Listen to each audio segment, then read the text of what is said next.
Well, one of the favourites to capture the women's title at this year's China Open is Victoria Azarenka. The defending champion has had a pretty solid year, winning one Grand Slam title and making the final of another. Well, earlier this week, the world number 2 discussed her return to Beijing, life off the court and the future.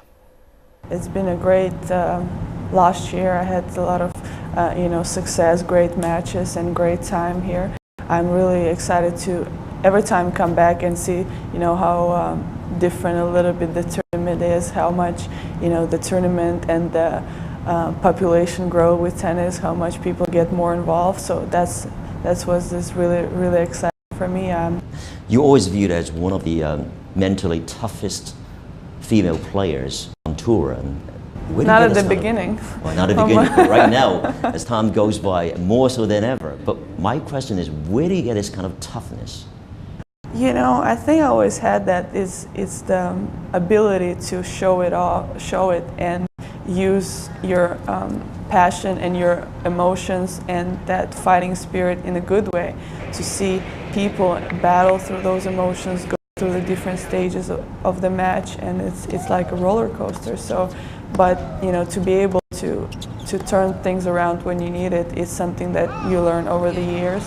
But you do have your 24-hour rule, so to speak, as you told many people, win or lose 24 hours later, you want to forget about the result. Can it apply to the situations, many situations in which you face your toughest opponent, Serena Williams?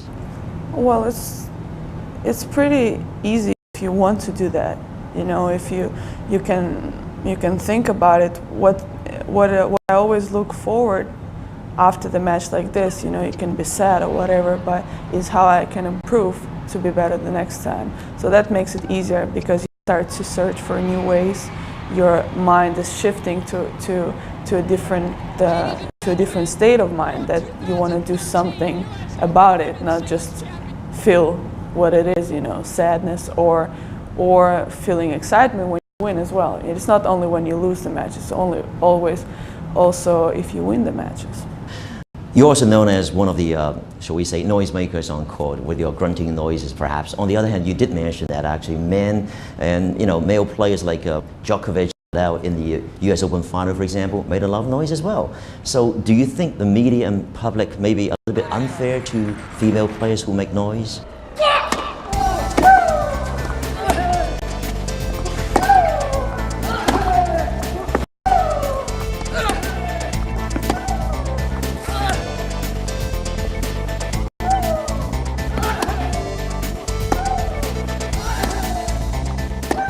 I think so, and if you look to any other sports, I've been around all the other athletes, they love it. But it's something that I think the girls are dealing so much better, because if the guys would have that conversations every time they have press conference, I think they would be way more annoyed.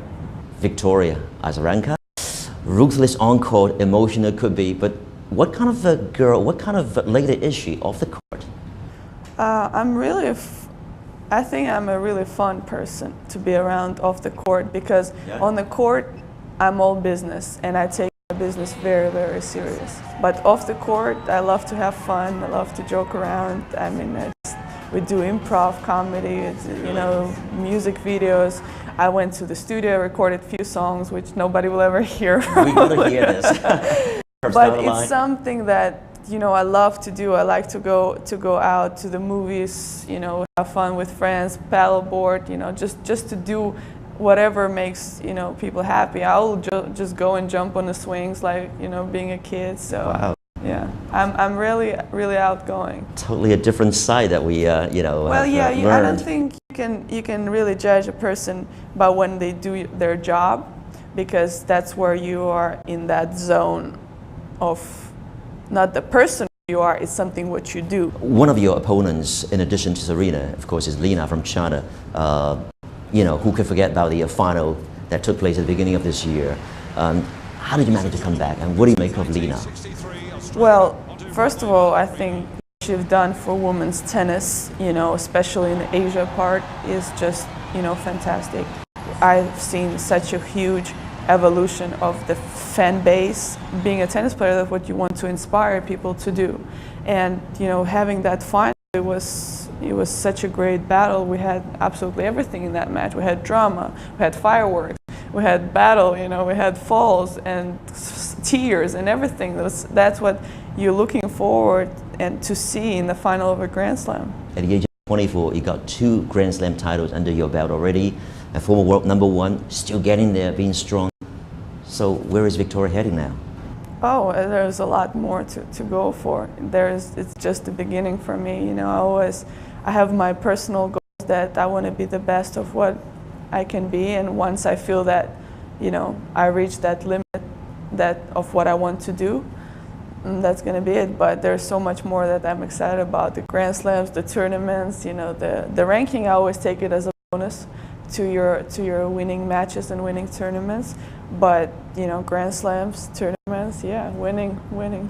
As they say, sky is the limit. Victoria, you're on your way. Way to go. Thanks so much for your time and everything. Thank you very much. Take care. Cheers.